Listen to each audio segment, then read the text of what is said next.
Just finished working on this BMW. I can't believe how much needs to be removed just to replace a couple of rubber gaiters.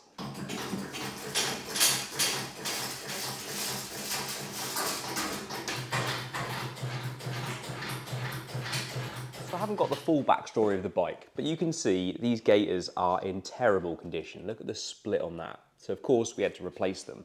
I don't know if it was caused by cleaning products. It's quite often that very high acidity cleaning products can ruin and damage rubber components like this, so that might be the case. Anyway, they needed replacing. So looking at it from the outside, I needed to get that swing arm removed so I could replace that inner gaiter as well. That meant the exhaust had to be moved out of the way so I could get the wheel off. And straight away, we come across a problem. A completely rounded off bolt in the bracket. So I ended up removing the left foot peg. That way I could undo the bracket, which was bolted onto the back of the frame, so I could pull the bracket off with the exhaust. We'll fix that later, but for now, we'll just crack on with the job and get that wheel removed.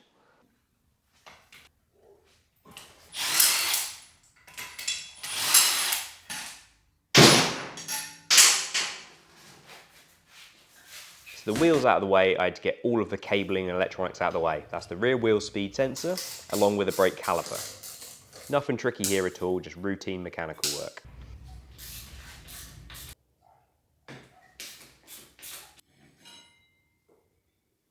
I also decided to drain the shaft oil. It's not completely necessary for this job because it's a sealed unit, but I did it anyway because I knew when there was a hole, when I removed that speed sensor, that it could drip all that out of later. So I just got it out of the way. Now everything's out of the way, so I need to remove that bevel. So many names for this thing. Bevel gear, shaft drive, 90-degree coupling, rear diff some people call them. I think the official name is the bevel gear. It's got one big bolt holding it into the swing arm. Now this bolt was a pain in the ass to get out. It had loads of Loctite on it, so I had to break it free and take it out gently. Fortunately, it came out in the end, and it was just the other bolt holding it to the tie rod. And once everything's out of the way, it's much easier to get the bevel off than you think. You just pull it off the drive shaft. So you can see there we've got access to the first boot. This one also had started to crack. These are a much bigger boot on the rear of the bevel. Ugh, I was all clean. Right, now swing arm out of the way. It's got two big slugs that the bearings run on, each side of the swing arm, not a bolt that goes all the way through.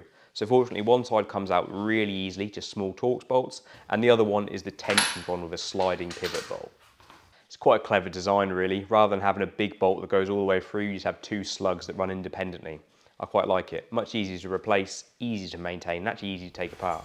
I did think I was going to have to take the shock completely out, but I just took the bottom pivot bolt out, pulled the shock right up, and I managed to wiggle the whole swing arm out. Fantastic. I also didn't have to pull the drive shaft out. I could just move the swing arm over the drive shaft. What a result that was. We'll clean it up and get the new gaiters fitted. Just put a bit of red rubber grease around both sides of the gaiter so they would slip on nice and easily.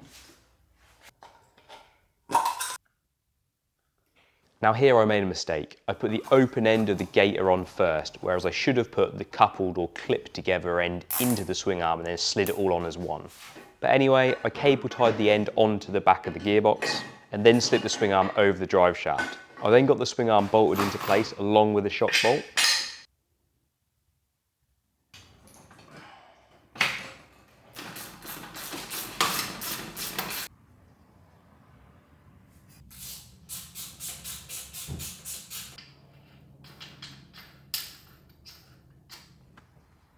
And that was then when I worked out that it was going to be a pain in the arse to put this clip together when it was crammed up against the gearbox.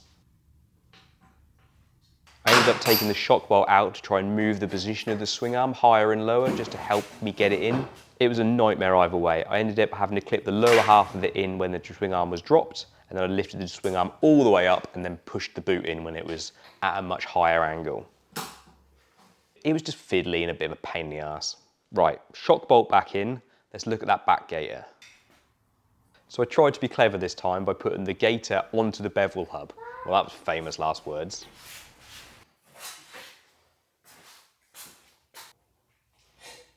So I had to unclip it from one end, push it into the swing arm, line the bevel up by rotating the disc and the bevel to make it line up with the splines of the drive shaft, and then I push it all together. And then once again, a fiddly, horrible clip dug inside the bevel housing that I had to push in and get in place.